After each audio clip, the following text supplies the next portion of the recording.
till a resolution. Supposed to share on Facebook. Is found. It's the first time I'm checking it out. It's the first time I'm doing this. The very first time. I set it up. This is our first one. I just set it up on YouTube. Yes, it's the first time we're setting up this YouTube channel. It is the bottom line right on 95.1 Nigeria. So it's the first edition. That's the show, the bottom line. Let's check it out. It's totally unacceptable in this country. What is even more the government are to be very silent about some of these things that happened in the past. The economy. Nigerian Customs Service is using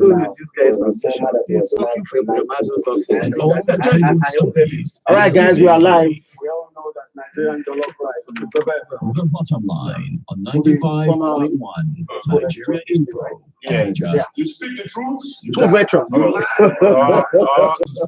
you can leave me. Bottom line. You can just talk about that man. No, he has to be. Yes. All right.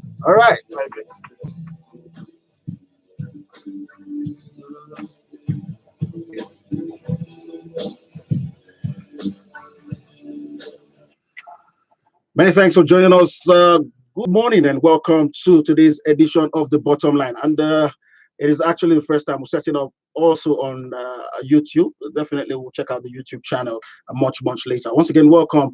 Just in case it's the first time you are joining us on the show, the Bottom Line airs every Friday at about this time to 11 o'clock. And it's like a coven where we have journalists come to analyze some of the biggest stories that made headlines during the week. That's what it is. We'll go straight to the stories, dissect, and of course analyze. And as the program progresses, we'll open up the phone line so that you might just be part of the show. But most of the time, it is always we'll play safe with just the WhatsApp portal where you can join us. Just in case you do not know, the number is the same: 0809-993-0137. Once again, 0809-993-0137. You can also join us on Facebook. Drop your comments there, and drop your comments or questions also on the WhatsApp portal.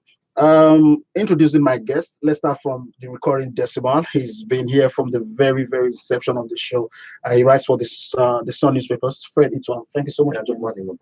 And we have two veterans here. First off, we shall be welcoming Elder Statesman. We call him Elder George Orji. He's the Executive Director of Friends in the Gap Advocacy Initiative. Thank you so much for joining us. My pleasure, Fidel. And the big masquerade is also here. He's been around, seen it all, and he is the former SA media to the immediate past FCT minister. He's also a former political editor, or rather, he was the former political editor of This Day newspaper, Nosiko Boyi. Thank you so much for joining us. Thank you. Good morning, Abuja and Barika Dajuma.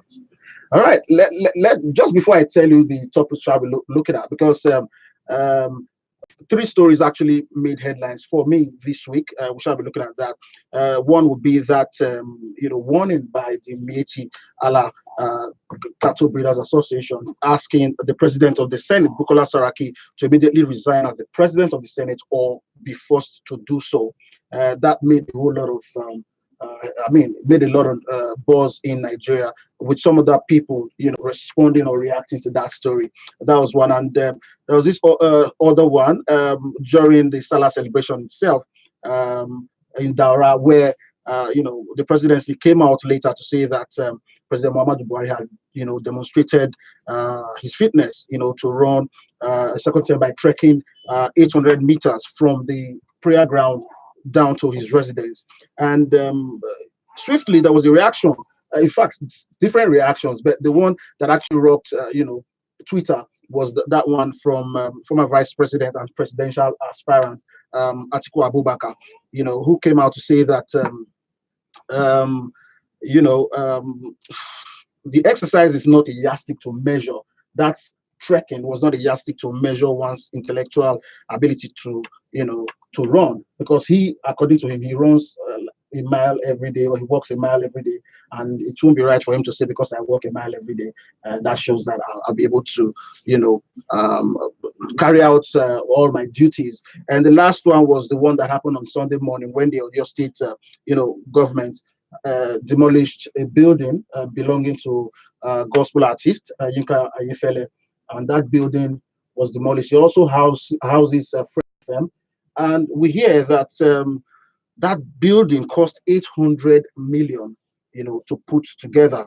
And reconciliations are on. The owner of Ife trying to reconcile him with Governor Jumobi. Those were some of the stories that made headlines, this week. Let's start from you, Fred. Do you have any other story we should delve straight, nitty-gritty into these stories and, talk about them? No, that story that would have dominated discussion, which is still there, but I'm also worried because no one is talking about it. Like when you have a baby in the house and it's not making any noise, nobody can see it, that means destroy something. This issue about plan to remove Saraki, all of a sudden it has died down. I'm wondering. Died down? No. Did you listen to channels last night? No. When I say died down, the spokesman and chairman of APC who doubled as spokesman of the party, my former governor, Adazo Shomole. But the party has an acting spokesperson. I'm not aware. He's everything in the party. For some time now, I've not said anything about Saraki. We don't like him. So we are wondering if it has died down or there's something cooking somewhere and they're waiting for it to be properly prepared before they will serve it to the public. Besides that, I think the three issues you've raised, they are strong enough to be debated. And there is, although it happened last week, the arrest of these frequent arrests of journalists, which has become a norm. But it happened last week. It has fizzled out, but it's still an issue that gets me worried. We can find a way to tie it to the demolition of that building in Oyo State and how being a journalist now, except for successful veterans here, who we are hoping that one day will be like them. but let me quickly ask you this, George, before I ask you the story that's captured. I mean, that's actually you heard about this week. Let's look at journalism. Is this actually a bad time to be a journalist? Bad time? Yes. Oh, come on. It couldn't have been worse than what we went through during June 12. Okay? If you see the style of journalism we operated in those dark days of our political history, I mean, it can't compare with what is going on now. But that is not to justify what we're experiencing now. We are supposed to be advancing as a country, and we are operating a democracy. Yes. The kind of action they take against professional colleagues, to say the least, is quite unfortunate. The stories are there, the premium times. The Bayelsa own is the one that bothered me so much. Yes. For 2 years, nobody raised any issue about that young man until they took one person, Professor Chidi Odinkalo. He was the guy who rejigged the entire episode and carried a strong campaign in the social media, which led to his being released. And it's most unfortunate that you have our colleagues who are going through some of these professional challenges. We feel as if we are not bothered. We don't do much about it until when it gets such a terrible situation. To imagine that a journalist was held captive for 2 years, and we didn't bother. We went about our professional practice. Is most unfortunate. It could happen to anybody. And as we speak, there has not been any tangible explanation as to why they held that young man for a length of time. Okay, so like I said, an injustice to one is an injustice to all. So we cannot, once any of the colleagues suffers any professional, hazard, we shouldn't, pretend as if we're immune from it. All right, coming back to hold on, Fred, please. Coming back to Nosike, you are like the eclectic, two sides to a book. You've been you've worked with government, and of course, you've also worked as a journalist. Briefly as a journalist. Briefly as a journalist. Let's have your thoughts on some of the biggest stories that made the headlines. Well, first of all, let me debunk what my colleagues had just said. I had worked for more years in my since graduating from the university as a journalist. Started from Champion newspaper, then worked with This Day, and that was from 1989. All the way. I had my first appointment in 1999. So you can see for good 10 years I was there. Then later on, even when I went after the appointment, I returned to This Day. The other papers that I work, so many other papers, including Sun newspaper. So I've always been there. He's a visiting journalist. Yes. That's apart anyway. Yes, touch some issues. Yes. there are, I think, like you said, I've been there and I've been out, and I really have some experience to share with people. There's always that exuberance, that push. People in government, be you media practitioner, whatever you may be, always have it in your mind that the day will come when you'll be out of government. No matter how you try to press people down, thinking that you'll be there in perpetuity, it's not possible. So, and one trend that is very dangerous now is whereby journalists are arrested and they say they will disclose their source of information.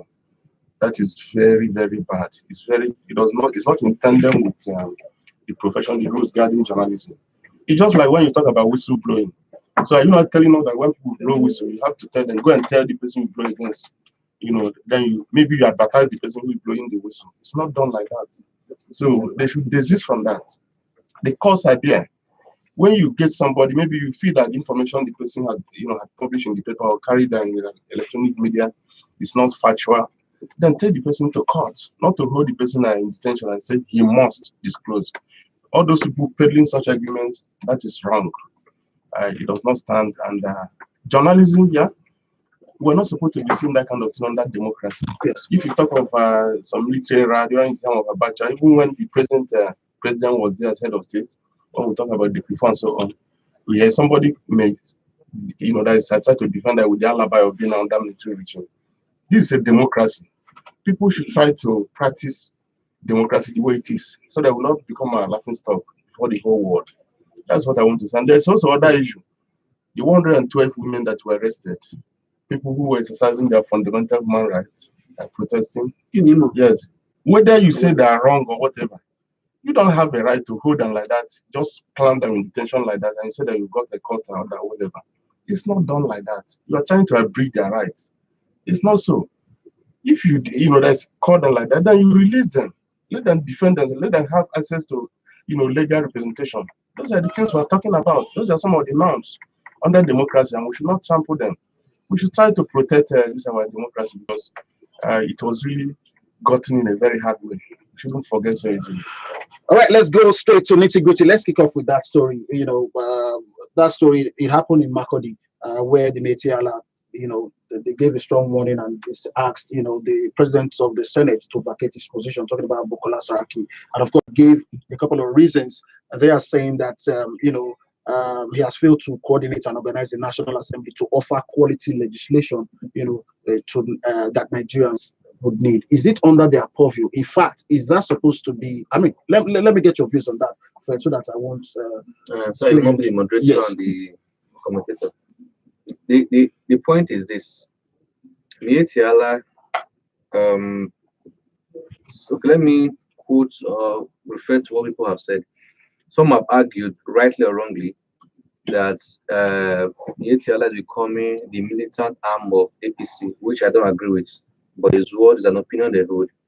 If you also recall, after serious or uncalled, unprovoked killings in Plateau State, the Nation and Premier reported that a certain Miyetti Allah leader said they carried out the reprisal attacks because their cows were slaughtered. Eventually, Premier retracted, but Nation insisted that they should go to court, that the man spoke to them, and that they were not ready to let go. We've seen statements they've made challenging laws made by different states on anti-grazing. We've seen that across North Central, parts of Northeast, and even the South, Kitty State and the rest of them. This has happened under a government that is supposed to protect lives. So each time they make a statement and they get away with it, they become bolder. So it's becoming a trend. I know that whatever they say, that there's some form of cover for them. If you're to be in a same climate, you make such a statement against number 3 person in this country, that's supposed to be arrested and tried. But this is Nigeria, where you either for us or against us. So the person that made a statement against is seen as against us. So nobody will take up the charge, which for me is a dangerous sign. George, what do you think? The authorities. When I say authorities, now I'm looking at government. When you hear things like this, what should be the action of government in this regard? Well, the Miyetti Allah has demonstrated unbridled impunity over time. Fred has taken time to enumerate some of their provocative statements in the past. And it appears that each time they make such statements, they get away with it. And the more they do, they get more emboldened. Okay? It's not now we've been calling for government to take decisive action against this group of people. The last one they made about Saraki, it was as if they were testing the waters. You know, when they saw how the public reacted, a section of the Miyetti Allah was trying to say that that was not true. But we have seen over time, they have demonstrated this level of impunity, and begin to wonder, okay, and people are beginning to call it, and like you said, an arm of APC. They say some of these things, they get away with it, and yes, this is the same administration that, you know, comes really hard on people who peddle, you know, fake news and inciting, news, and you can't imagine what role the cattle rearers will have with the how they are in a position to assess the performance of the Senate president. All right, let me ask Nosike, do you also think that there's a possibility that these people are actually quoted out of context most of the time? Is there a possibility in that regard? No. I don't. There may be in some cases, but the recent one I will talk about is a statement, I think, by one Gololo. So, yes, Gololo. So, and the man later came. He did not refute what was published or what was aired. What he said was that he spoke as a party man, that he's a member of one of the political parties. He mentioned the name of the party, so he did not disclaim that statement. And let me say that, just like they had stated, those were extreme audacity, in very negative way, for somebody to come and threaten, the number 3 citizen of the country. In fact, somebody who is presiding over the legislature, which is actually the foundation of the democratic system. Somebody comes and says, threaten the person, and then the authorities allow that person to be walking about free, no questioning, not even to say he has been invited, to come and explain. So he's still going about. That does not tell a good story. It gives a sour taste in the mouth. And then it also worries people when some people that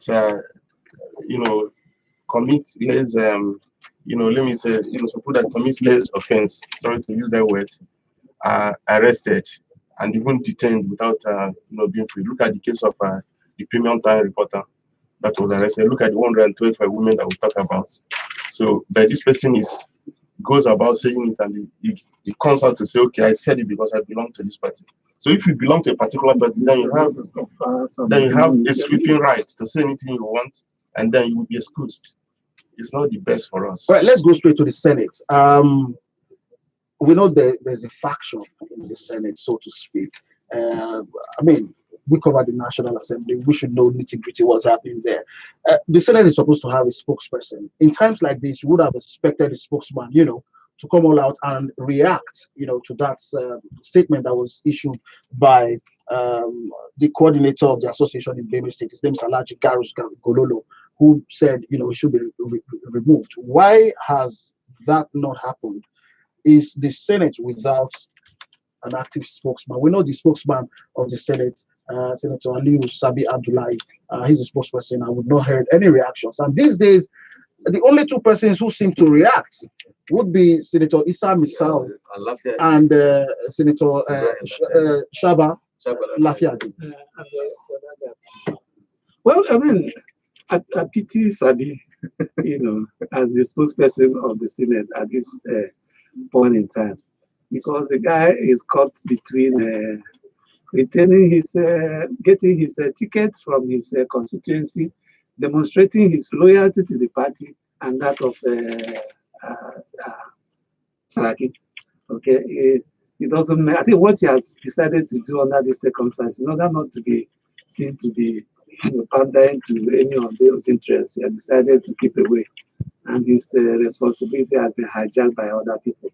Otherwise, this is the most critical time that we need a spokesperson who have to, defend the institution.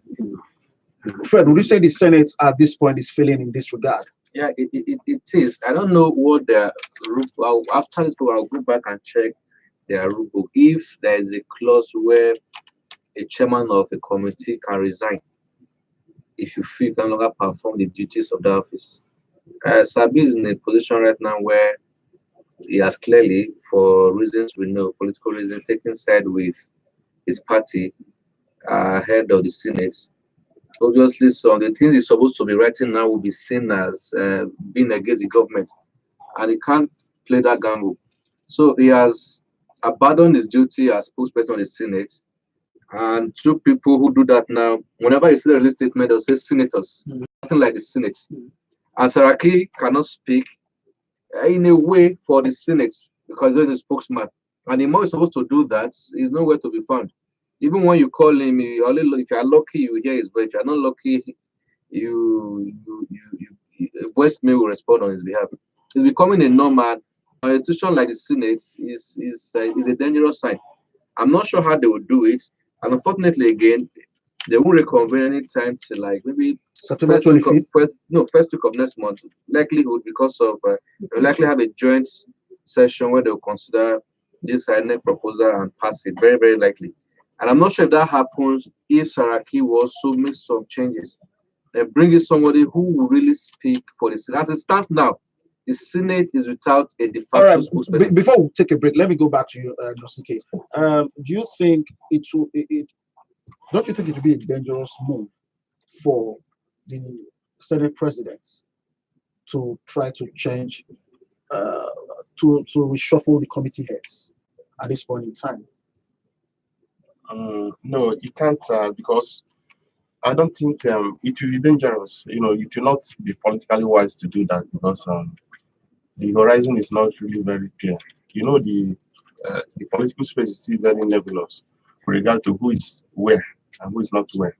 And with all this gale of defections, people moving here and there, and massive wooing and using all kinds of methods to take people away from their parties or maybe convince them to join another party. So there are so many things. So even the Senate president may not be sure of some senators where they're standing, whether they're on this side and that. So what is really happening in the National Assembly is very, very dangerous, for the country, so to speak, because politics around the National Assembly has been taken too far.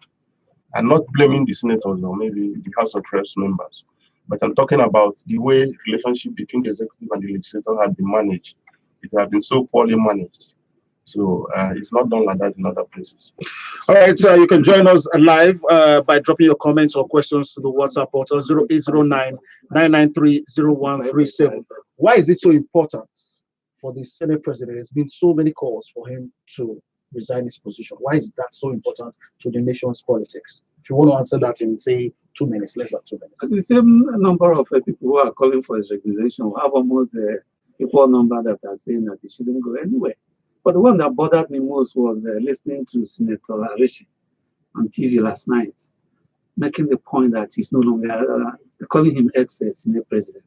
And I looked at him, somebody who has been in the Senate, and tried to put some funny sections of the Constitution to justify his position. I was disappointed.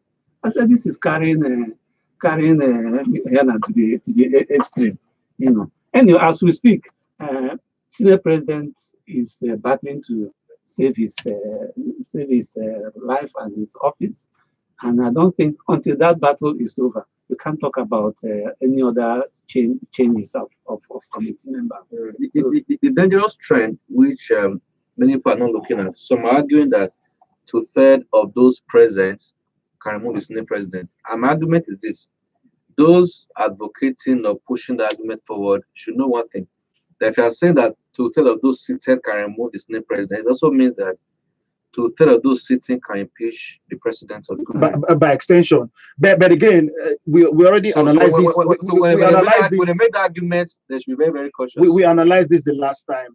You need 1/3. You need to form a quorum for the Senate to speak. All right, for the Senate to commence sitting, you need 1/3. You need to form a quorum, and 1/3 in this regard is around 38, 39 senators. And for you to remove the Senate president, it has to be 2/3 of the entire group, 2/3 of 109, which is 73. We've had this talk over and over again. All right, we'll take a break. When we come back, we'll check out some of your messages. Please do join our conversation right here in the studio. We have two elder statesmen in the building, and of course, George Orji is also here, and the very young, two very young boys, Freddie to and Slowly. We'll be back after the break.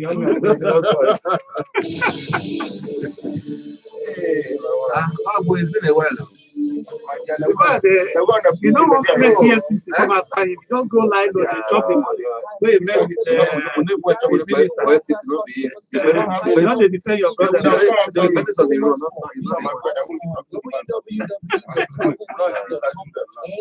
Or you visit our it's not the media. They won't be in the position to eat media job now, boy job. Yeah, I hope this works well. It's just the first time we're setting up on YouTube. Let's see how it goes. Maybe it gets better, you know, as we go ahead. Right? This is just a test run. Just so you know. The media is always That's of YouTube channel. So look at check out. After this, I'll check out. But I posted this. Give you one good land allocation. Make yourself take job. If they want to give, they give him a pay and we no go sell them. But the thing is that if you're one-on-one with your it's a secondary school. That's why like my former boss. Everyone's bragging about their accomplishments, and your voice is the loudest. Others are taken. Food is served. It's enjoying the job. No, it's allocation, monthly allocation. That one alone, and you know they give receipt for that one. Everybody will so read about it. Well, let me tell you, there are people. Your banks are always on your phone and start withdrawing. This service I don't want to make that point. I will take away his own money. That is easy for him. It's amazing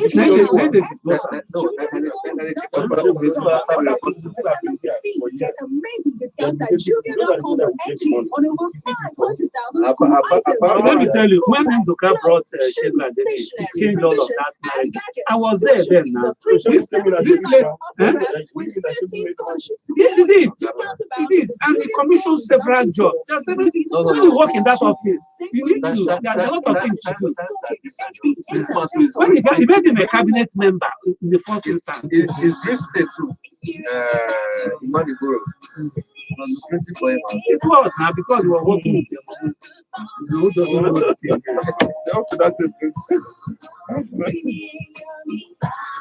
this guy made money. No, yeah, he was aware EFCC confiscated. How many millions?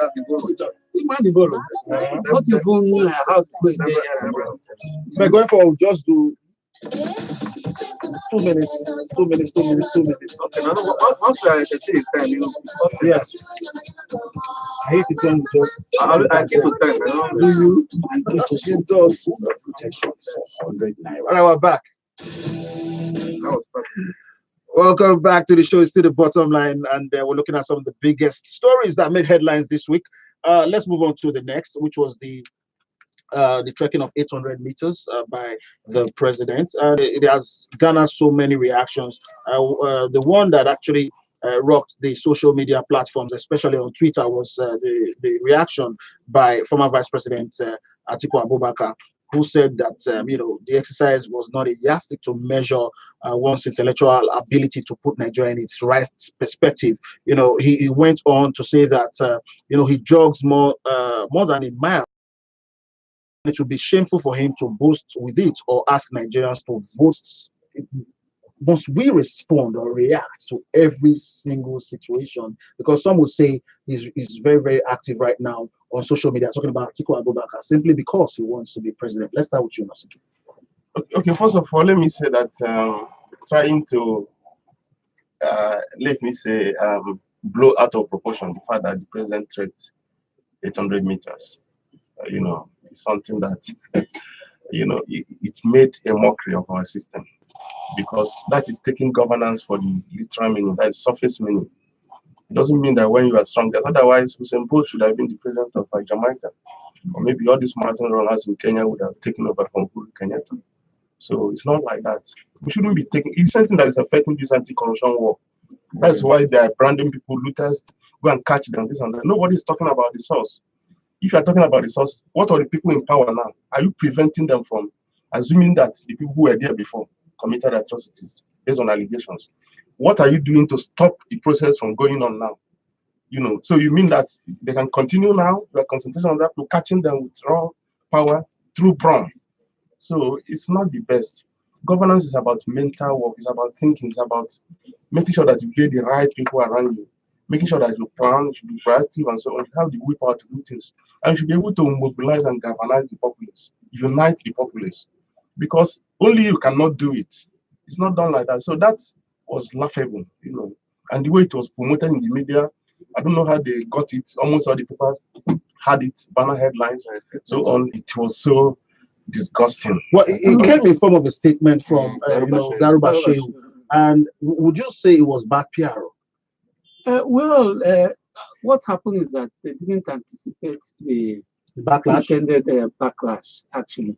Otherwise, I'm sure they would have traded, softly. But again, you don't blame Garuba Shehu, because the issue of the president's health has been on the front burner.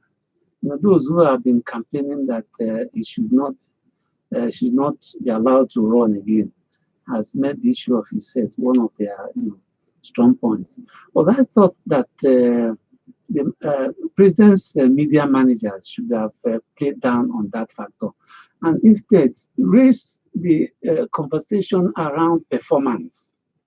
Okay, they would have by now. That is what they should have been projecting. How far the administration, how far Buhari had done to implement his three-pronged, political agenda, and not the issue of health. Like he said, he had ridiculed the president because, like Atiku said, he doesn't only run one qualify for that office. That is the president. I mean, what better way could that have been handled? Well, there's a trend we've been on here. Last year, after the president spent more than 100 days abroad, I think a few weeks after his return, he presented a budget before a joint session of National Assembly, where he made a political statement, spoke for over an hour. Yes, he did. Yes. Even at some point, his ADC wanted to offer him water, which he rejected. And he stood firm, made that statement, and his supporters were like, oh, he's strong, he can run for another term. He just returned from UK, he did the same. And some people on the other side are saying, okay, the president is that strong, I'm just taking him somewhere. He's that strong. Let him stay in Nigeria for about a year and trek for a kilometer. Let's see if he can do that. Let's stay in Nigeria for a year, start going to UK, and stand before the National Assembly and address them for an hour.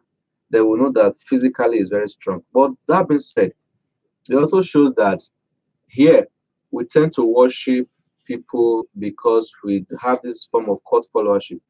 We don't interrogate their performance. We don't see what they've done.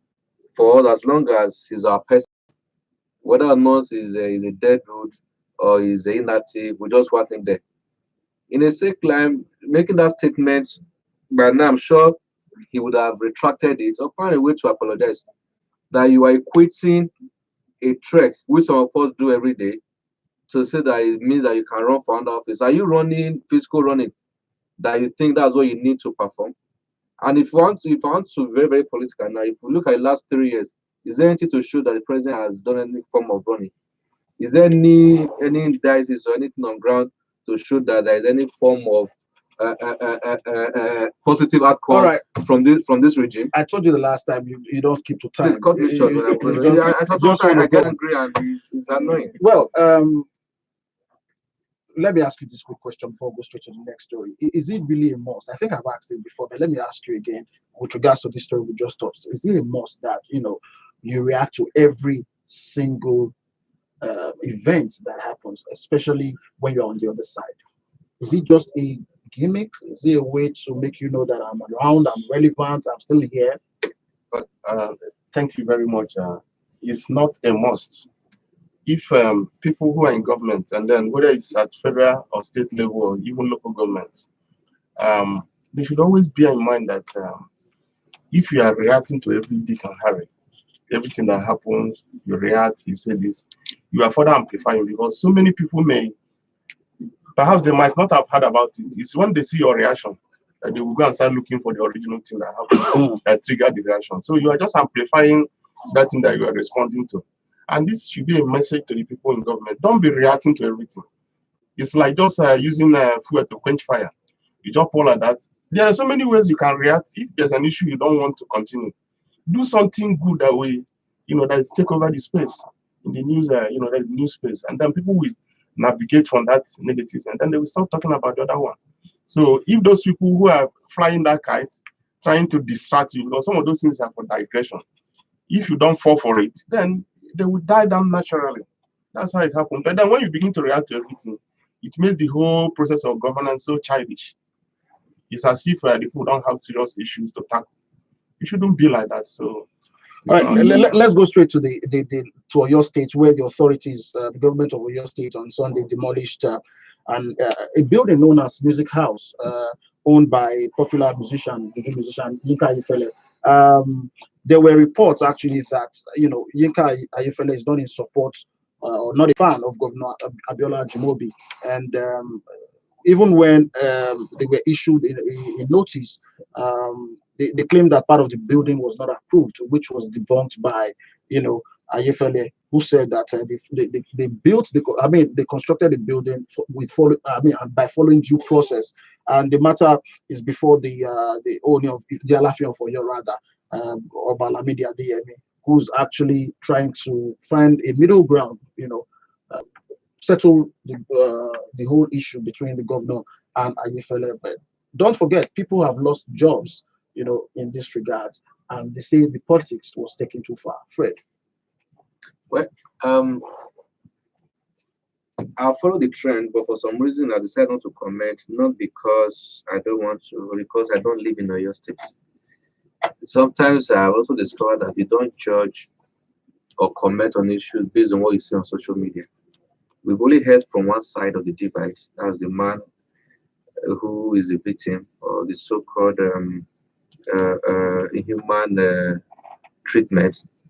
But on the other side, we don't know what would have happened, what led to that, or the intrigue that would have played out. So they just sit here as an umpire and pass a judgment without hearing from them will be some form of disservice to fair hearing. So I'll leave it at that.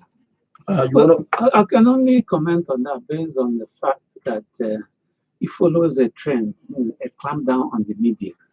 Okay, like Fred said, one wouldn't be, if you're not averse with the local politics in the state, in Oyo and Ibadan, it will not be really appropriate to begin to, pass judgment. But I see it as part of that ugly trend against the media practice in this country. We are talking about an FM station that employ a number of workers, and they are there to, serve the interests of the party. The responsibilities of the media, and from nowhere, the station was shut down by a governor. You see the implication of that. It goes against, public interest. It goes against media practice. Just like what we've had, indiscriminate arrest of politicians, and indiscriminate arrest of media people, in the country. The latest being that of the Premium Time. So I think it's a trend that we need to condemn.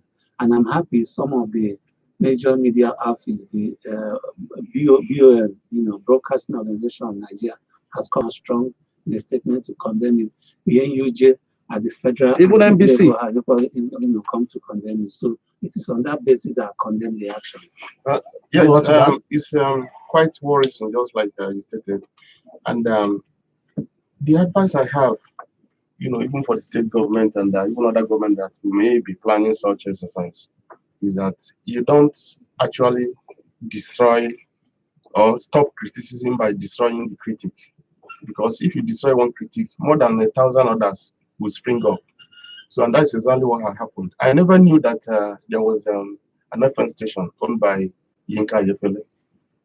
I used to enjoy his music, but because of this trend now, I've been going on YouTube trying to listen to what happens and so on. So the government had ended up popularizing the young man. All the people in government, you should be able to absorb criticism. It's part of it. Don't go the other way. The other time, there was a radio station that was demolished in Lafia here, in Kefi. So instead of trying to contain, allow the process to go on, bulldozer just went there, brought the whole thing down. But at the end of the day, governments, they spent a lot of time, resources, organizing the damage control. It should not be like that. I learned that even the governor had gone to meet the musician, that is Yinka, which is too late now, because the first reaction they had when there was demonstration, they denied that it was not the state government. Then, at a point when they saw that denial could no longer go, they owned up, insisting that the due process was contravened, that building plans were not followed. But then there was a process in court. The Yinka Efele went to court because he didn't want to take the law into his hand, which is what any patriotic citizen should do. So people in government, please do not resort to self-help. You may have the control of the security agencies, whatever, the apparatus, but that's not enough. Nigerians have become enlightened to the extent whereby if they see something that is not okay, they will find a way to resist such things.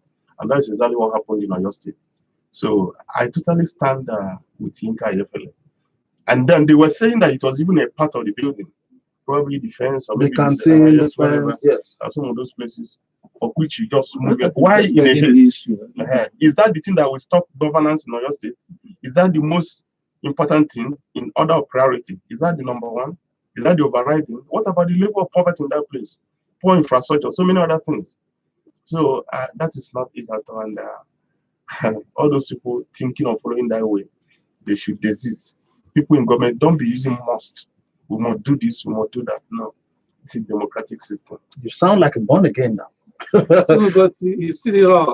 You see it all. It's been there, done that. Let's take some of your messages on the WhatsApp portal and let's see if we can squeeze in a couple of calls. Yes. Paul from Virginia says, good morning. Please also discuss Festus Keyamo's claim that this APC government has performed well more than other administrations since independence. Thank you so much. But we have less than 10 minutes. We can't possibly go into all of that. But thank you so much for your contribution. This one is talking about Mike Battery. I think we've done all of that. Then there's this message from Max, who writes from Masoko. He says the intrusion of the Miyetti Allah is tantamount to he's condemning that. He went on to say that if they claim to be an association of cattle breeders, what role do they have in Nigeria's politics? Those are some of the messages. I think the WhatsApp portal is playing games, but just keep trying. Drop your messages. I'm very sure that when the other guy is coming to the studio, that's when all of the messages will drop. But the number is 0809-993-0137. All the lines are blinking. Now, this is what I want you to do. You know how we do it right here. Tell us your name, where you're calling from. You have 30 seconds so that we can take as many calls as possible. Go straight to the issue. If you disagree with anyone, say I disagree with this person, I think it should have been that. Okay? No name calling, no insults. Just go straight to the point. Address the issue as it comes. Okay? Let's go. Hello. Wow. Good morning. Good morning. Yeah, what's your name, sir? Thank you, Ibn Ali is my name. All right. Yes, I disagree with the commission that the Senate spokesperson is not responding to the issue. Yeah, and it needs to be removed. What removing will also remove the Senate president. And finally, the commission that the Mr. President tried to, or the spokesperson of the president tried to prove a point for Mr. President trekking 800 meters. It's not so. It is Mr. President was unable to assess to his car because people were willing to see him and just show appreciation for the good work he has been doing for this country. All right, thank you very much. You actually had to take 40 minutes, or rather 40 seconds. Hello. Hello. Good afternoon. Good morning. Good morning. My name is Joseph. Go on, please. Yes. To be fair to Miyetti Allah, I think the person that spoke against the Saraki, I think he spoke in his own personal capacity, and the national body has refuted the statement, and himself said that yes, he spoke because the party member, and that is his opinion. So, all right, thank you very much. Some level of clarification there. We shall just touch on all of, respond to all of these calls maybe in another 3 minutes. Okay. Hello. Hello. Good morning. Yeah, good morning. The radio is on. Hello. Good morning. Sorry about that. Hello, good morning. Good morning. What's your name, sir? Thank you. My name is Emmanuel. I'm calling from Duse. Go on. The submission of Festo Kiamo is what I want to comment on. No, we didn't talk about that. You can't comment on it, sir. Sorry about that. Hello. Hello, good morning. Good morning. Yeah, what's your name, please? My name is Fasha. Nice to have you. Can you hear me? Hello. Oh dear. Hello. Yeah, good morning. Good morning, sir. Good morning. My name is Akede. I'm calling from Ubo. Okay. Yeah, the issue of Mr. President training about 800 meters. That's the only achievement APC have. Come on now. Hello. Hello, Gabriel. Yeah, good morning, Gabriel. Good morning. Good morning. My name is why my mother born for this country. Your name is what? My name is why my mother born to this country. This is not a comedy show, sir. Hello. How can your name be why my mother brought me to this country? Come on now. Hello. No, you come on. He can't. That's not his name. That's the name. That's not his name. No, that's the name. It's no. You tell me your name. It's trying to trivialize what. No, this is serious business.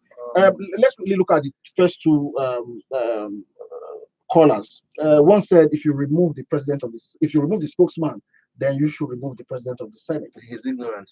He doesn't know the rules, basically. No, maybe he made that statement because of his alliance and loyalty to Saraki before now. You know, before this time, you could count like 6, 7, 8, 10 senators who are labeled the Saraki boys. Yes. And Abdullahi, qualifies as one of them.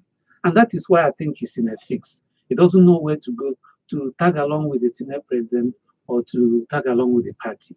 So when he made that statement, perhaps it's based on that assumption. But some would also assume that, I mean, some would also assume that if he could find his way to Uyo, is it also, can we now say that he's still, well, that's just by the way.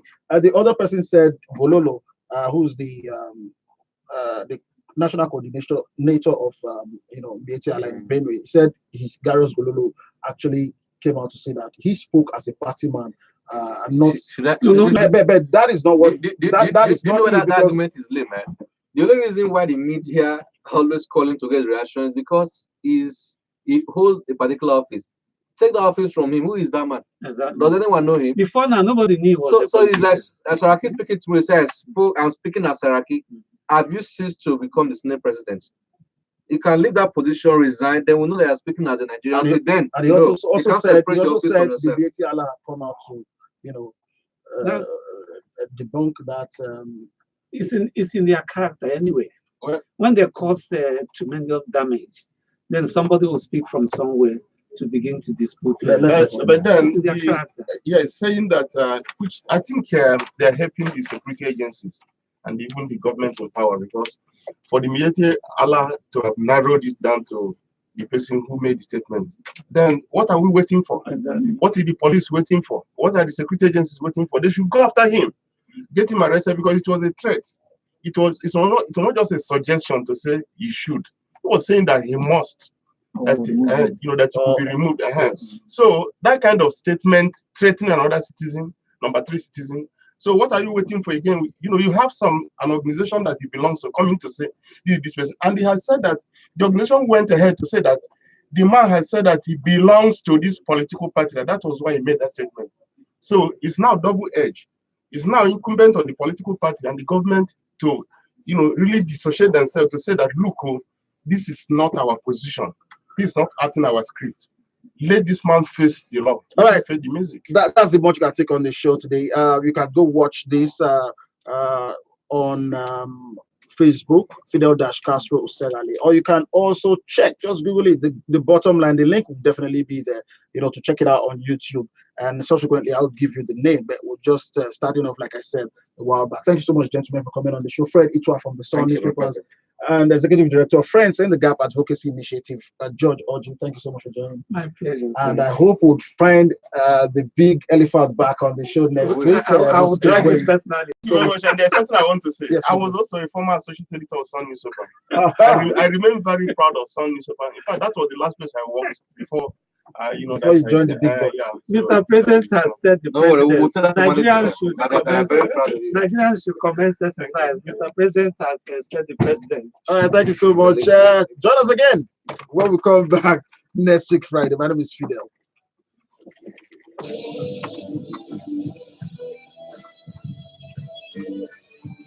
Oh.